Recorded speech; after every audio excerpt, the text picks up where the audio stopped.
လာပါရှင်ကျွန်မခုရောက်နေတဲ့နေရာကတော့ American ပြည်ထောင်စု Hawaii ပြည်နယ် Honolulu မှာရှိတဲ့ Convention Center မှာဖြစ်ပါတယ်ဒီ Convention Center မှာဒီ June 28 ရက်နေ့ကနေပြီးတော့30ရက်နေ့အထိ4ရက်ကြာသတင်းသမားများညီလာခံ International Media Conference ကိုကျင်းပနေရဖြစ်ပါတယ်ဒီညီလာခံမှာတော့နိုင်ငံပေါင်း60ကျော်ကသတင်းသမား200ကျော်တက်ရောက်နေကြတာဖြစ်ပါတယ်ဆိုတော့ဒီညီလာခံအတွင်းမှာဘာကြီးအတွင်းမှာရင်ဆိုင်နေရတဲ့သတင်းမီဒီယာလွတ်လပ်ခွင့်တွေချိတ်ချောက်ခံနေရတဲ့သတင်းသမားတွေရဲ့အခြေအနေတွေနဲ့လုံခြုံရေးဆိုင်ရာအပြင်ဒီမိုကရေစီရေးလူအခွင့်အရေးဒါတွေနဲ့ဆက်ဆက်နေတဲ့ဒီသတင်းသမားအခွင့်အရေးသတင်းလွတ်လပ်ခွင့်ဒါတွေအားလုံးကိုဒီတက်ရောက်လာကြတဲ့သတင်းသမားတွေကအဖွဲ့လိုက်အုပ်စုလိုက်အခြေအနေတွေအားလုံးကိုဆွေးနွေးသားကြမှာလည်းဖြစ်ပါတယ်ဆိုတော့ဒီနေ့ကတော့ကျွန်တော်တို့ပထမဦးဆုံးညီလာခံစတဲ့နေ့ဖြစ်ပါတယ်ဆိုတော့မနက်ပိုင်းမှာတော့ကျွန်တော်တို့ညီလာခံဖွင့်ပွဲရှိပါတယ်အဲ့ဒီဖွင့်ပွဲမှာတော့2021ခုနှစ်ကဒီငြိမ်းချမ်းရေးနိုဘယ်ဆုရထားတဲ့ဖိလစ်ပိုင်ကမျိုးသမီးသတင်းသမားမာရီယာရီဇာတို့လည်းတက်ရောက်ပါတယ်တက်ရောက်ပြီးတော့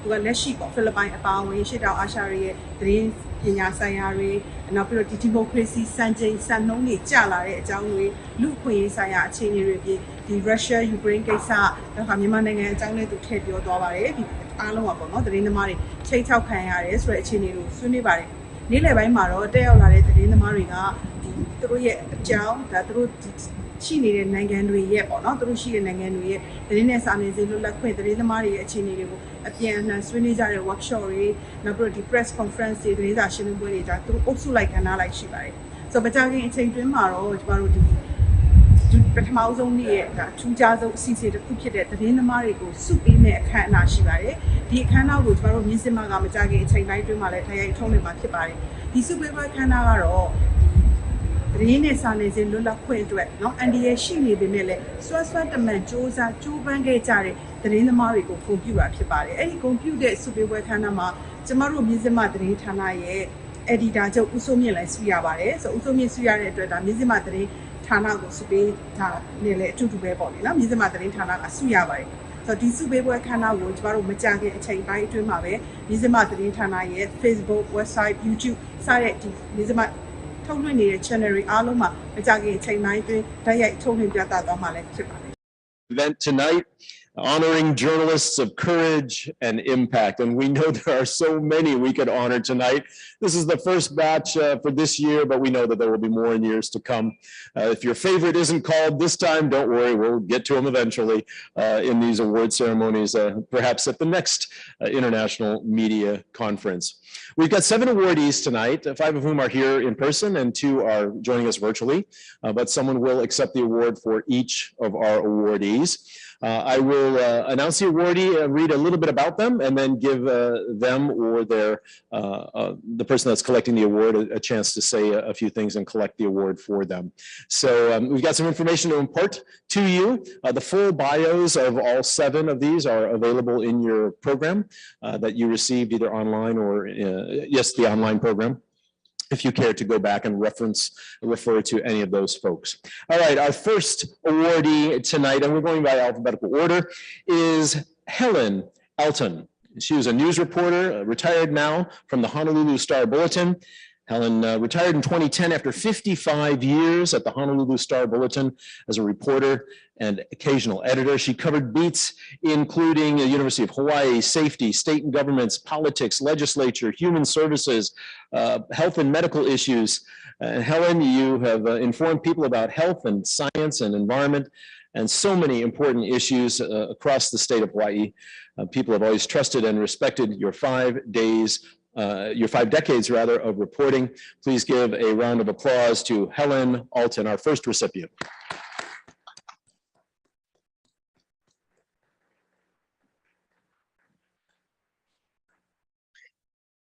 Aloha East-West Center honorees, journalists, and associates. This is such a distinguished... Okay, we hadn't planned for that.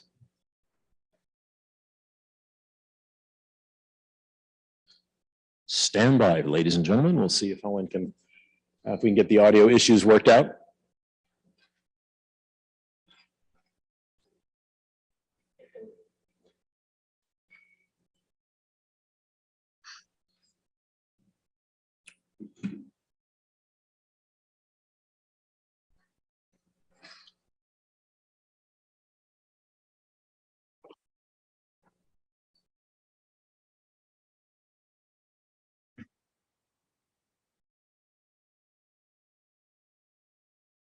Say something. Ask if they can hear you. Ask if they can hear you. Helen, can you go ahead and say something? We think we may have it fixed. Oh, yes. Hello. On the other hand, we may not. Okay. All right, Helen, stand by. We're going to keep working on it. Yeah, keep working on you. We're going to go to the second awardee, and then we'll come back to you. Okay. Sorry about that, Helen. And we do apologize, everybody. You know, in the age of what we're doing here, sometimes technology works with us and sometimes against us. So we'll welcome Helen back in just a few minutes. Hopefully we can get her audio issues sorted out.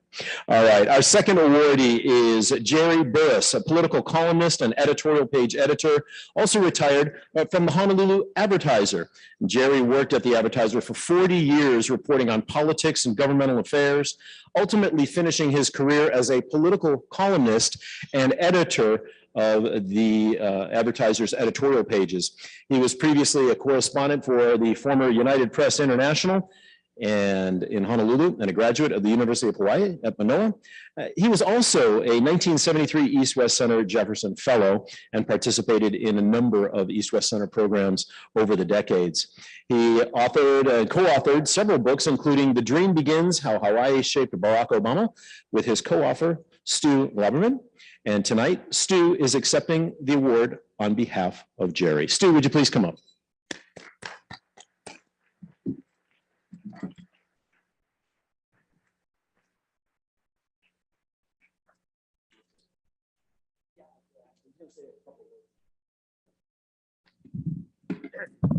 Hi, Jerry Burris is unable to be here with us tonight because he's in Paris.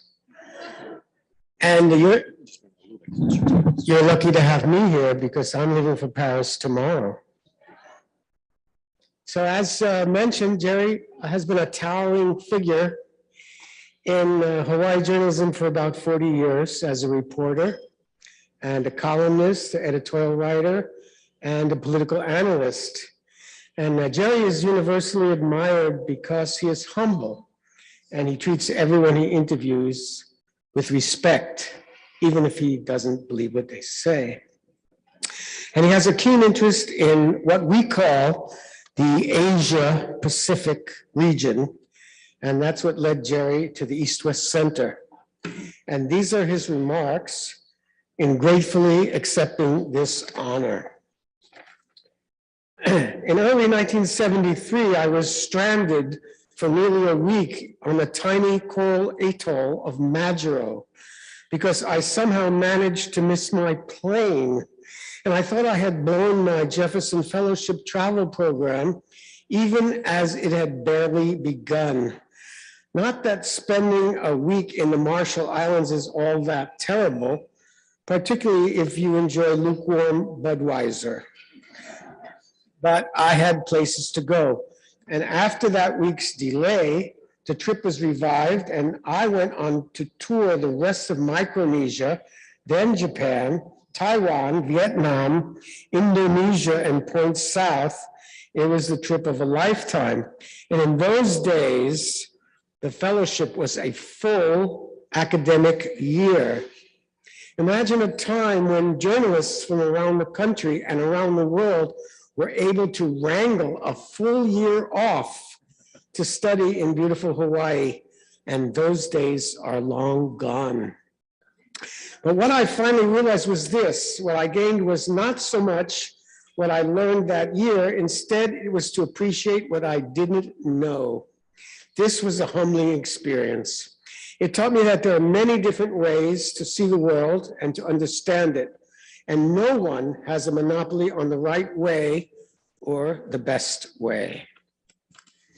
My time with the Jeffs and then later with other East-West Center programs, such as the US-Australia Dialogue, Senior Journalists Fellowship, and the time I was privileged to accompany a group of Asian journalists across the United States to watch the election of Barack Obama, also taught me this. As American journalists, we are used to practicing freely and without interference. Although I must admit there are efforts to change that in these days of fake news and distrust of the media. But for the most part, There is little to worry beyond an angry letter to the editor. Not so for so many journalists around Asia and the Pacific who work every day in the most dangerous and perilous of conditions, underfunded and under attack by both their readers and their very own government. And we can all sympathize with what is happening to journalists across Russia at this very moment. Going forward, it is my hope that the East-West Center will continue to serve these journalists both as a place of refuge, what Hawaiians call a wahi pu'uhonua, a place of peace and safety, and as a center of support as they continue their important and critical work. Thank you.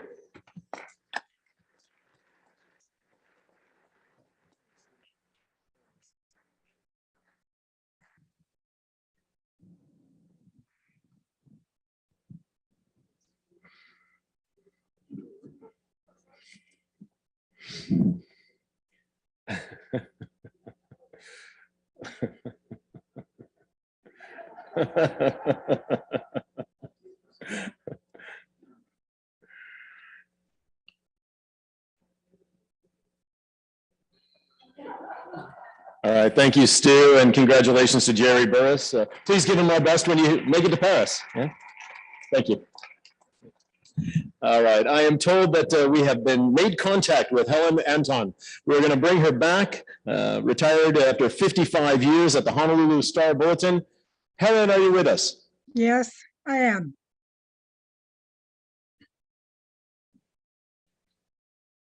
They can't hear you. I don't know why they can't hear you. I am here. Oh, I was misled. Okay. Looks like she's got some tech help with her there. Let's see if that works. Speak. Speak. Oh, okay. Are we, can you hear me?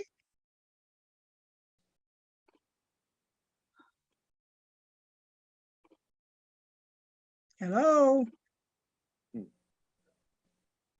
Yes?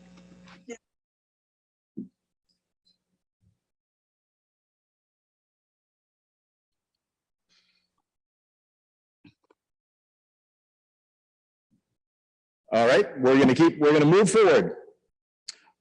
Yeah, maybe if we can get Helen on a phone somewhere, that would be a good thing. We can patch her in if somebody can make that happen on our tech side. Use her picture and then a phone connection. Maybe our tech folks can work on that while we move on to our next recipient. All right, folks, sometimes in live news, that's just the way things happen. You got to roll with it. So here we go. Let's roll on. All right. Kunda Dixit is the editor and publisher of the Nepali Times. He is also the co-publisher at Himal Media, which produces a weekly Nepali language magazine, and is also the chief editor of the English language weekly newspaper, Nepali Times. He started as a reporter for the BBC Radio and United Nations in New York before he served as the Asia Pacific regional editor of the Inter-Press Service. He returned to Nepal to set up Panos South Asia and is the author of several books as well. Kunda served as the board chair of the Center for Investigative Journalism in Nepal and teaches media studies at Kathmandu and also an adjunct visiting professor at New York University. Kunda is respected throughout Asia. He fought for press freedom in Nepal and elsewhere. And I'm told that he had to grow his hair long to sneak out of the country after being threatened by the government. Maybe he can confirm that for us. Please give a warm round of applause to Kunda Dixit, editor of and publisher of Nepali Times.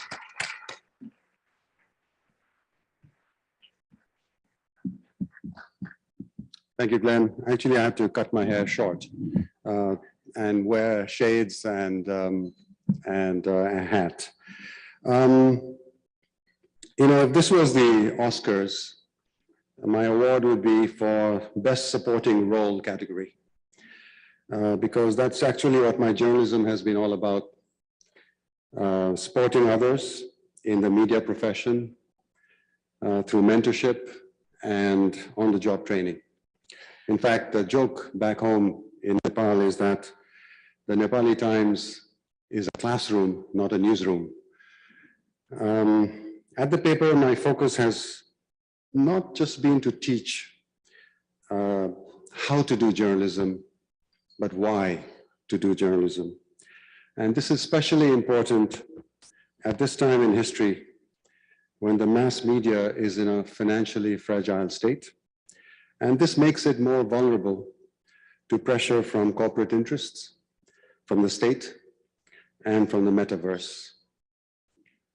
These days, tyrants and tyrants who rule totalitarian states are not the only threats to media globally. The threat is more from populist despots who get themselves elected by co-opting the institutions of democracy and then proceed to dismantle and undermine those very institutions that got them to power so that they can stay on in power. At this time, when there is a new Cold War around the world, we have to remember that it is morally more important to defend democracy and press freedom than pursue narrow geostrategic interests, even when those violations are happening among your own allies. You know, I feel like I'm a bit of an imposter here for being recognized today. The real heroes are those colleagues around the world who are paid with their lives, who are in detention, they're being tortured, and those who are spending sleepless nights because of threats to their families, and those trolled and harassed by cyber lynch mobs.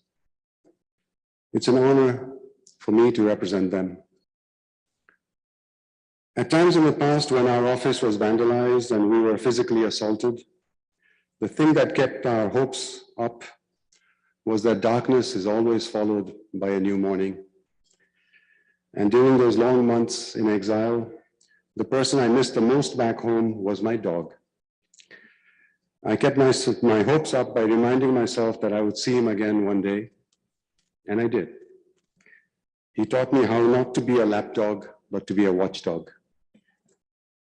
Aloha and malaho to its West Center, the Pacific Century Institute, and the Konrad Adenauer Stiftung. Thank you very much.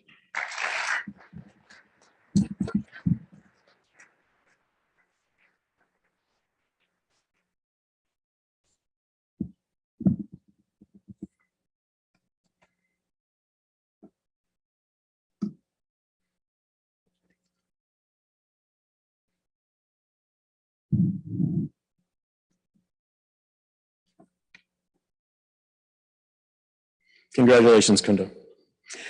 Next up, Doraksi Handaneti is the Executive Director of the Center for Investigative Reporting in Colombo, Sri Lanka. Her reporting has sharply focused on politics, international affairs, systemic corruption, governance, public health, environment, gender, and international labor migration.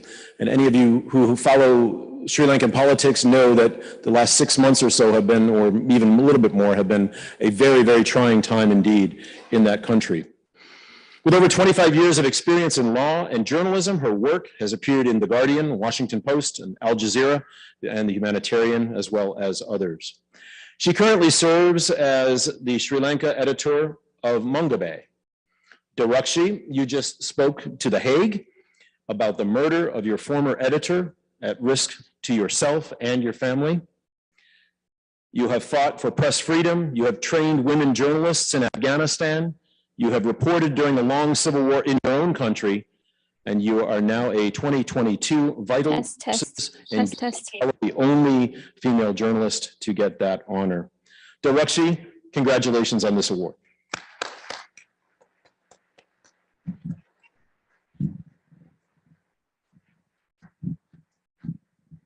Thank you.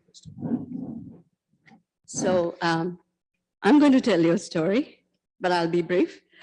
When I arrived here in fall 2009, I was really angry, hurt, and quite broken. It was the worst year in my life, and I can still remember the pain. I had lost my father, lost a close friend to election violence in Sri Lanka. My editor had been killed, in cold blood within a high security zone, and I had quit the job I really loved. During that fall, there had to be renewal, and I had to start all over again, and I started from here as a Jefferson Fellow. Well, as the introduction mentioned, in Sri Lanka, as in many other places, investigative journalism is practiced at great risk. Journalists have been killed, abducted, assaulted, driven into self-exile, dragged through courts to fight politically motivated cases, and have been forced to practice self-censorship. The humble newsroom I belong to of the Sunday Leader, week after week, highlighted grand corruption, militarization, lack of accountability and transparency. We called for an end to cronyism, nepotism, racism, and the politics of self-interest. The newspaper I worked for consistently called for a negotiated political settlement to the protracted war and an end to bombing our own people. We reported on military corruption, not knowing that someday we would pay the ultimate price, and we would pay with our editor's life. It had taken near 2 decades for Sri Lankans to accept that the island had been driven to bankruptcy by its corrupt rulers. Today, there is acceptance that it is not just mismanagement, but large-scale corruption that had brought the country to a standstill. We are now paying the price for our silence, our apathy, our lack of courage, and have allowed the Marcos family of Sri Lanka to rob this country's future. I'd like to dedicate this award. As Kunda said, I'm just here representing so many other people who can't stand here and receive awards. So I'd like to dedicate this award to those Sri Lankan journalists killed, assaulted, condemned as terrorists, driven out of their homes, denied their livelihood. Yours is the true courage and impact. I also dedicate this to all those courageous journalists working everywhere who are hardly recognized, but still do what you do on a regular basis. Finally, I really want to rededicate this award to an exceptionally courageous Sri Lankan journalist, a legendary editor, himself a Jefferson alum, and my former editor, Lasantha Wickramatunge. Also the year 2000 Transparency International Integrity Award winner, and the posthumous winner of the 2009 UNESCO World Press Freedom Award. I thank him for the love and light, for speaking truth to power, irrespective of the consequences, for journalism of true courage and impact. Thank you.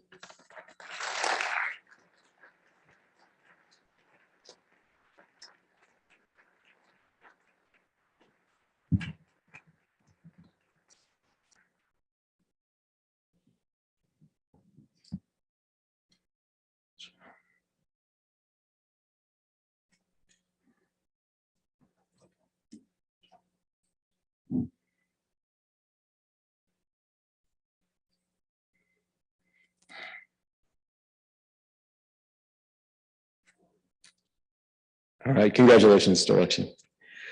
Dr. Lagipoeva Cheryl Jackson is the editor of the Pacific Environment Weekly. She's a Samoan journalist and scholar who spent over 20 years reporting on climate change, human rights, gender, and culture in Samoa and the Pacific Islands. Cheryl currently reports for The Guardian as a Pacific writer and contributes to the Economist Intelligence Unit, and was recently awarded the prestigious Covering Climate Journalism Award for her work focusing on the existential nature of the climate crisis. She is the recipient of the National Environment Award by the government of Samoa and has been recognized by the US State Department for her work as a Pacific woman leader in the media. Cheryl formulated the Pacific Disaster Journalism Fee Donation Model, where she donates her correspondence fees to local journalists of island countries that she covers during times of disaster. What a great idea. Cheryl, you are respected throughout Asia Pacific, through the islands, through your excellent reporting on climate and other important issues in Samoa and the region. The East-West Center is so pleased to be honoring you and welcoming you into our family of media alumni. Please give her a nice round of applause.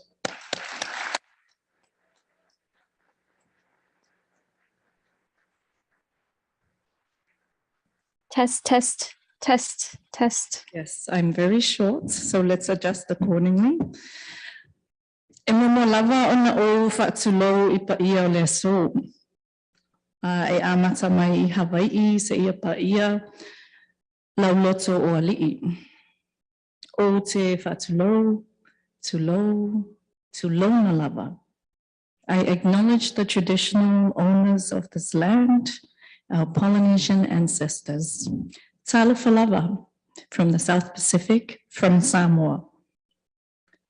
President of the University of Hawaii, President Suzanne, Ansgar Groh of the Conrad Stiftung, Ambassador Ray Burkhardt, Pacific Century Institute, Representative, High Chief Luaman Vai, Sa'ili dignitaries, East-West Center members, board members, media leaders, journalists, fellow Pacific Islanders, delegates, Talofa.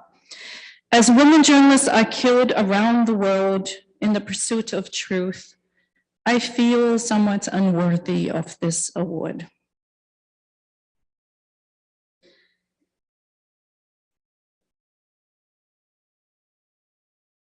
I'm using a cell phone to read this, so do excuse the pauses. But I will repeat that as women journalists are killed around the world in the pursuit of truth, I feel somewhat unworthy of this award. I acknowledge the words of Maria Ressa this morning in reaffirming that online violence is real violence, and that my experience covering Samoa's political crisis and the extreme threats and fears and anxiety resulting from those threats are real and normal and justified. What a great honor this is. Thank you to the East-West Center and the IMC. Thank you, Susan, for being a gracious hostess. In the Pacific Islands, we are a collective. Therefore, I humbly receive this award, not for myself, but on behalf of the women journalists of the Pacific, for whom such honors such as these are rarely bestowed. I stand on the shoulders of those women giants. I invite, therefore, my Pacific sisters seated at table 26 from Fiji and Papua New Guinea to please stand with me. Please stand with me. Please stand with me.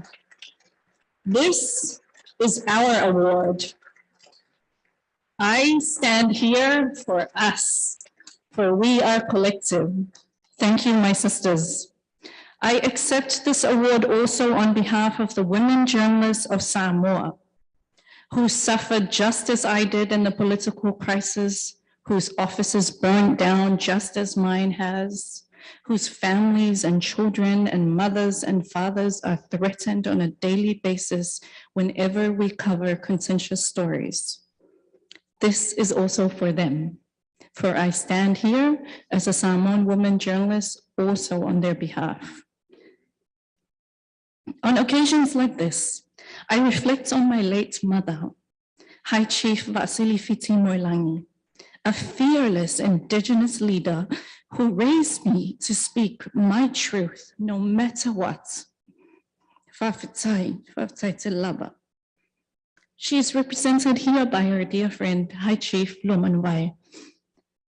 As is per our cultural protocol, she has to be here to witness. For in the Pacific, if no chief is present, then did it happen? Just like how a tree, if it falls in the woods and there is no witness, so too is the need for a high chief to witness this moment. I also want to honor the future of the Pacific, my son Tangaloa Langi and my daughter Sinataya Ulilangi for continuing to inspire me to tell the truth. While I have this platform, and I know my dear friend with your timer, I'm going to borrow the two minutes from my previous colleague to use. As an orator and a daughter of a high chief, I will take full ownership of this moment. So, While I have this platform, I want to highlight the value of Pacific Islanders telling our own stories. I want to reaffirm the need to raise the voices of the Pacific by Pacific journalists in climate crisis reporting. This is the most critical issue of our time, and climate journalism by Pacific Island journalists is essential in being true to the voices of the Pacific. Women journalists continue to face severe threats in the pursuit of truth, and I take this opportunity to call on better protections for women journalists around the world. We need to ensure that we can continue to practice journalism free of threats and risks to our lives and the lives of those whom we love. Fa'afetai manatumai, fa'afetai mulini fa'aloalo, fa'afetai telelava. Thank you so much.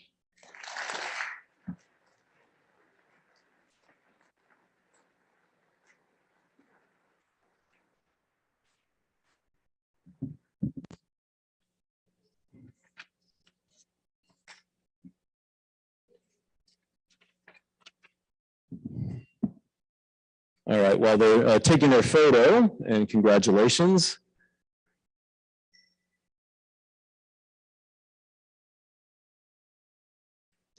All right, great. Who here, show of hands, those of you, especially those of you who either grew up in the United States or spent some time here, who remembers the show MacGyver?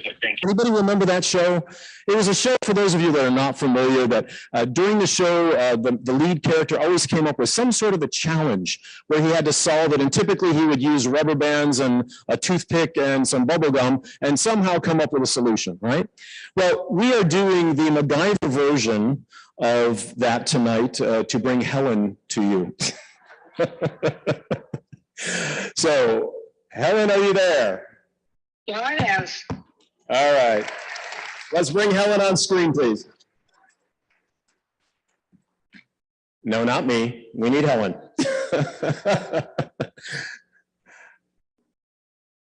There we go. Okay. So I have Helen literally and figuratively in my hand right now. Okay. Helen, congratulations on your award, nearly 50 years, 50 plus years at the paper. I'm going to hold this up now, and please feel free to say what you would like to say to the audience.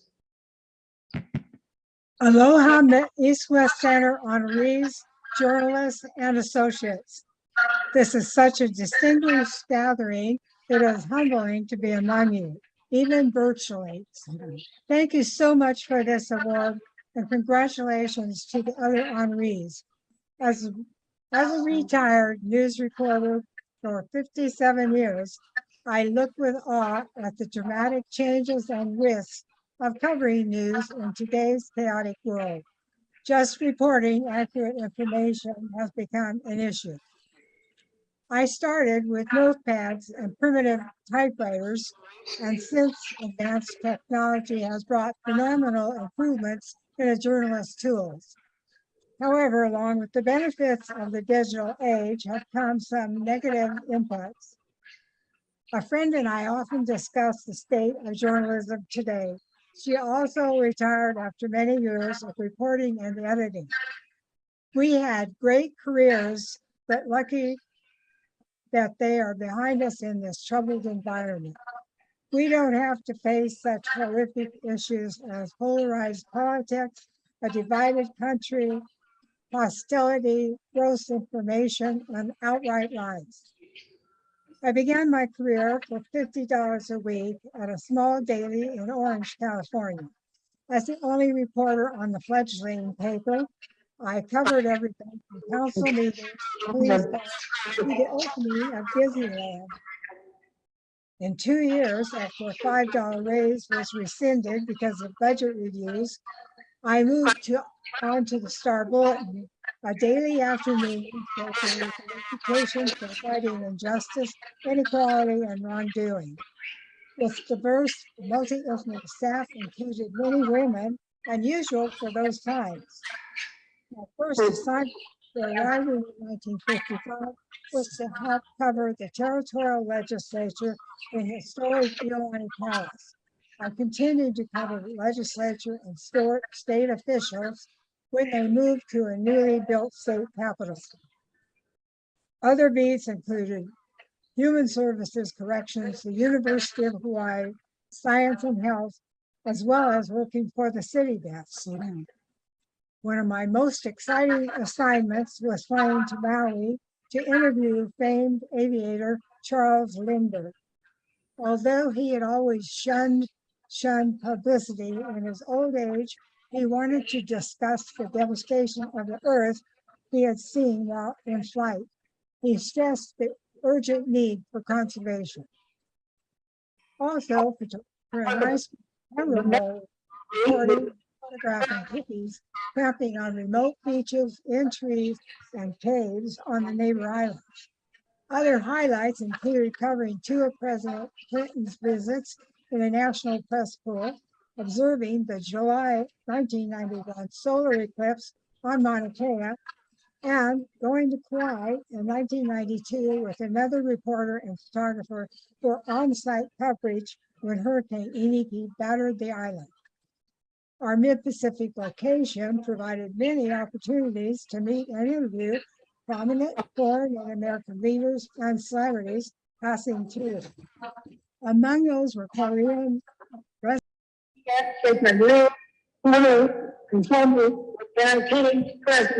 Myanmar, who died in 1989.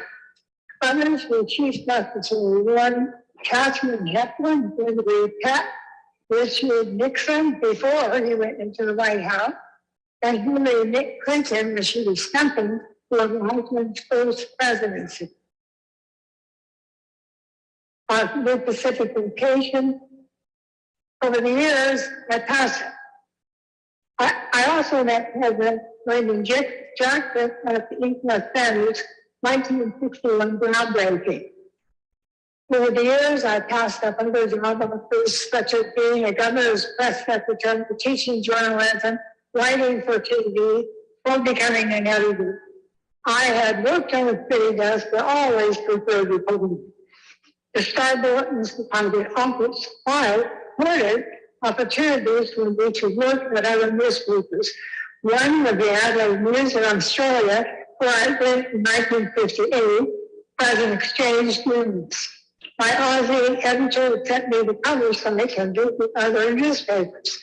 In Perth, I had an unforgettable adventure hitching a ride on a flying Baltic flight to Cow and Sheep Station across the outback to Darwin. I also worked as a woman my USA to the police city desk in 1989 when the incorporation, then owner of the Star Bulletin, was starting its national newspaper. One of my last memorable experiences was a trip to Vietnam and Japan, sponsored by the East-West Center. I was on a team with other U.S. and foreign health writers to look at how those countries were handling aviation, avian flu, and other foreign-related diseases. In 1966, the government launched an online edition to combat declining leadership, but the slide continued. In 55 years, after 55 years of writing at the Star Bulletin, I retired with the month before the Star Bulletin merged with the most widely newspaper, the Honolulu Advertiser, forming the Star Advertiser. I could not have had a better career. I loved going to work, not knowing what might come up. It was rewarding being able to write about community issues such as drug reform, the right to homeland issues, health and diseases, and child and domestic abuse. A reporter from the state newspaper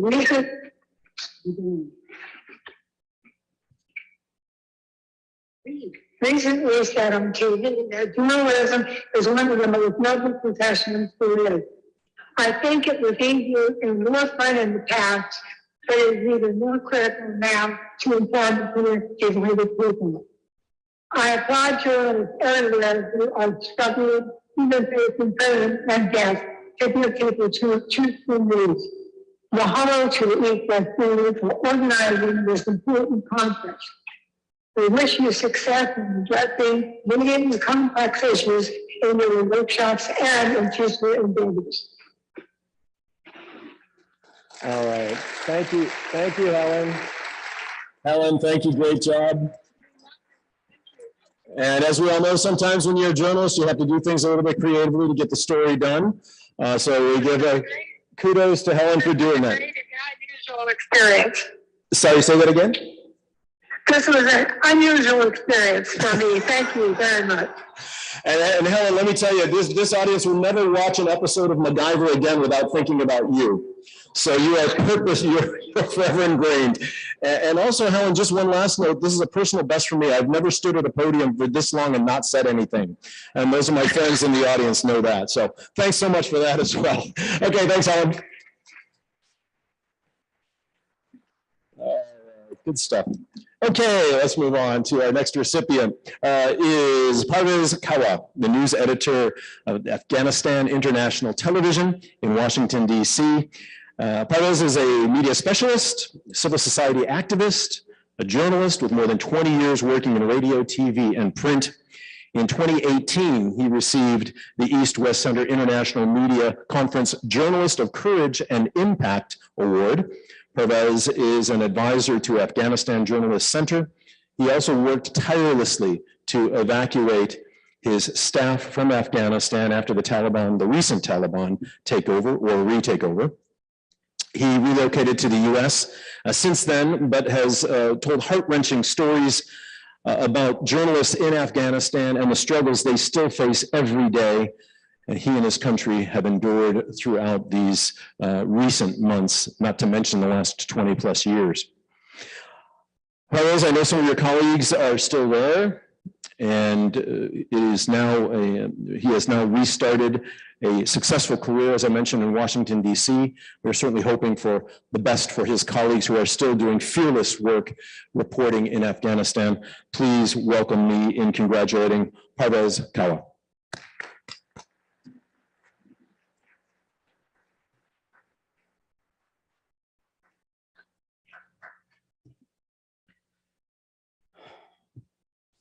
Aloha.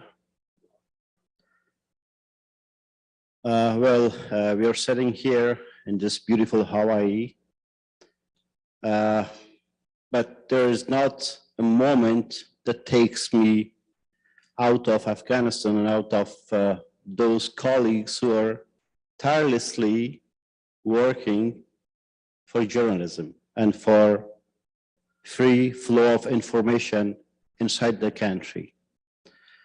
It's less than a year that we lost the country, we lost the government, but we haven't lost the people. People are there, and we feel ourselves responsible to ensure they have the right to access to information, and they have the right to know what's going on around them. Afghanistan is right now full of censorship.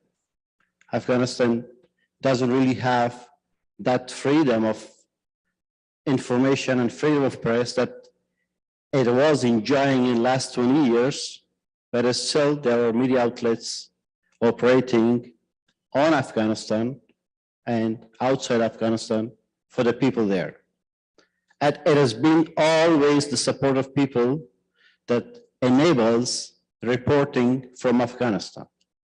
Because at one point you feel you cannot go there, but you feel there are people who feed you with information, with videos, with photos, with whatever you need to sustain and continue operations. Well, this award, of course, goes to those brave women and men in Afghanistan who are tirelessly working to ensure freedom of speech and freedom of press lives alive. This award also goes to those brave women in Kabul where they just get out on the streets and demand for their rights. They protest against a regime that doesn't recognize their rights to education, their rights to work. They demand for work, they demand for job, they demand for freedom.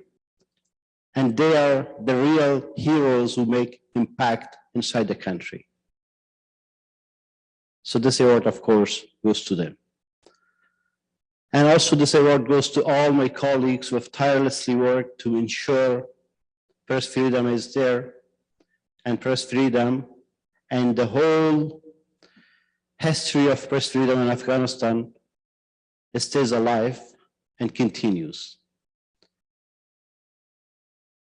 Well, there was a lot of things I wanted to say, but yeah, I make it short. Of course, I'm so grateful to East West Center for granting me with this honor, with this award. And I'm really thankful to all the staff, the family members who sponsored my trip here, and all those who supported me to be here at this very moment and receive this award, which is not, of course, only my award, but the award of all journalists in Afghanistan. Thank you so much, Malaho.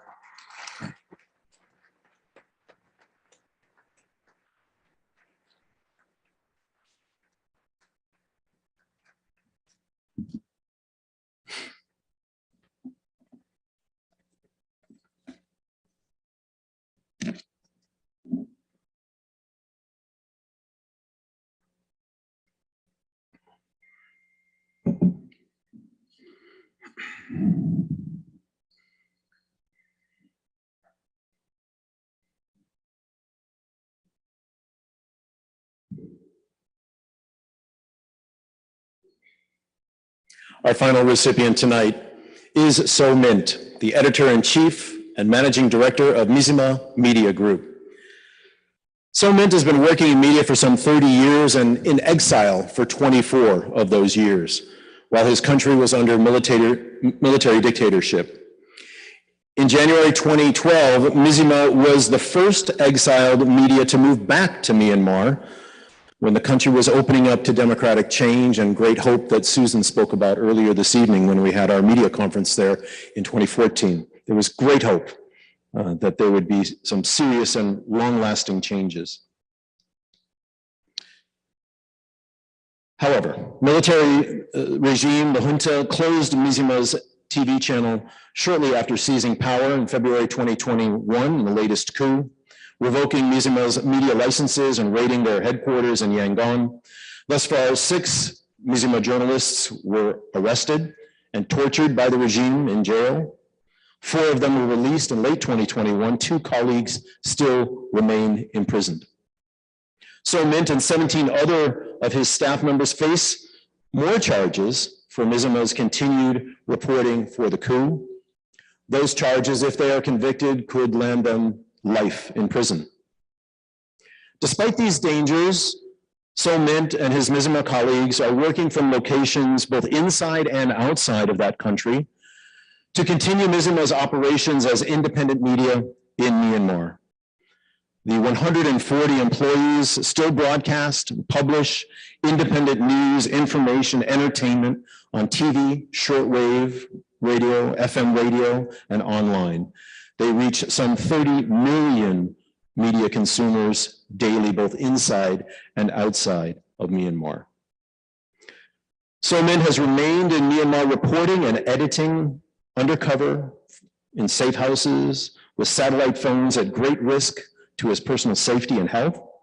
Mizzima has continued to keep the world informed throughout the military dictatorship coup of 2021. He obviously could not be with us tonight, but he has sent a video greeting. Let's please watch that now. Thank you, Glenn. Thank you, Glenn. Thank you, Susan. And thank you to the East West Center for organizing this event and recognizing the work of Mizzima.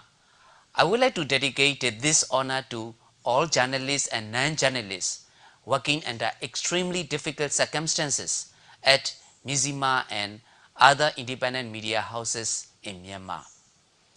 Having to leave Yangon after last year's coup did not come entirely as a surprise. The military had been putting forth a campaign of disinformation to justify a possible coup ever since the November 2020 elections. But that does not mean that abandoning our Yangon headquarters came easy. On 6 February 2021, 5 days after the coup, I took a last photograph of Mizzima headquarters in Yangon. It was a very sad moment for me personally. We had worked so hard to get to where we were. We had built a lot over the years. It was the place where we spent most of our daily time. I look at the office and Mizzima signboard, not knowing when we will be able to return.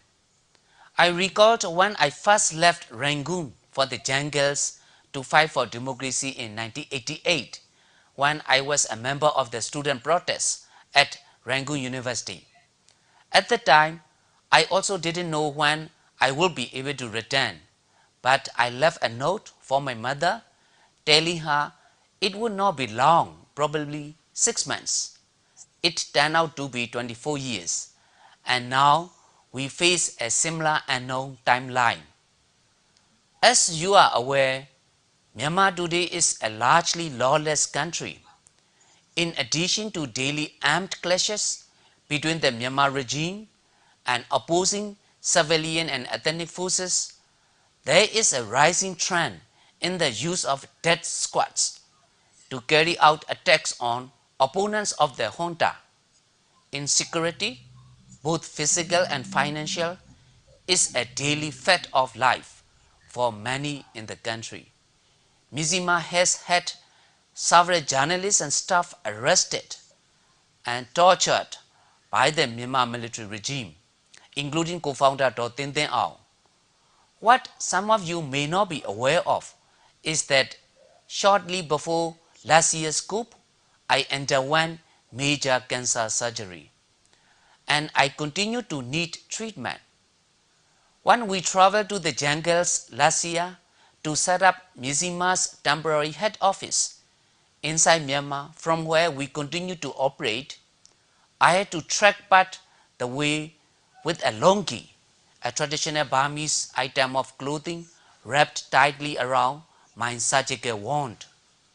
Amid these current challenges for myself, Mizzima and Myanmar, I am often asked what keeps me going, and I respond that it is the youth who surround me in our work at Mizzima. They are always encouraging me to keep going. Youth such as Chechueton, who is there with you today in Hawaii, as well as all the Mizzima colleagues you see with me here in one of our current offices. They are constantly compelling me to keep fighting, and I have to say that the coup itself has in some ways also energized me. But the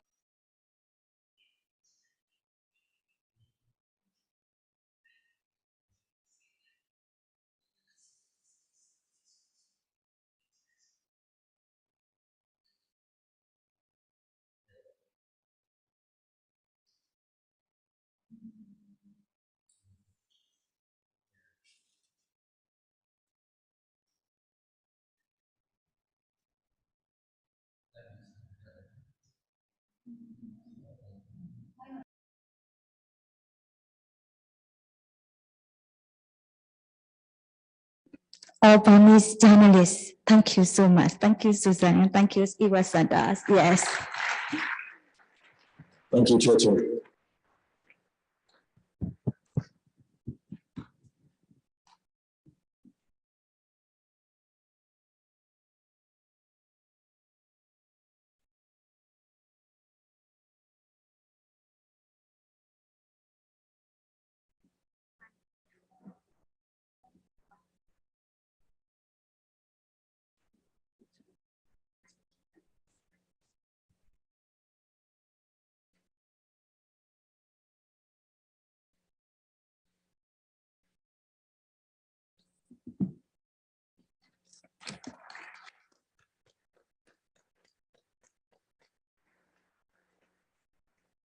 Ladies and gentlemen, this brings us to the end of our our ceremony tonight honoring journalists of courage and impact. Thank you so much for your patience with our technical issues, and thank you so much for being here to support great journalists and great journalism and people that are doing hard work all over the world. Congratulations to all of you who are working journalists who are doing the same thing.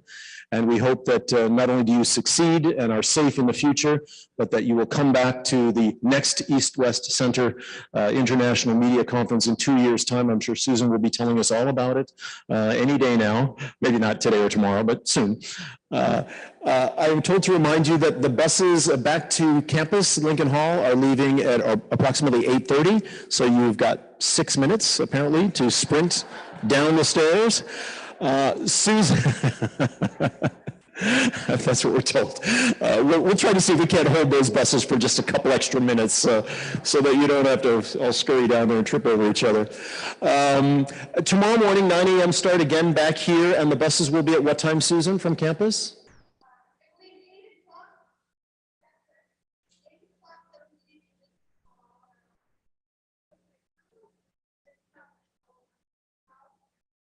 So 8 o'clock, the buses are leaving tomorrow morning, if you are taking the bus. So Susan just said, thank you all for a great evening, and I echo her comments. Thanks, have a great evening, and we'll see you tomorrow, bright and early, another great day tomorrow.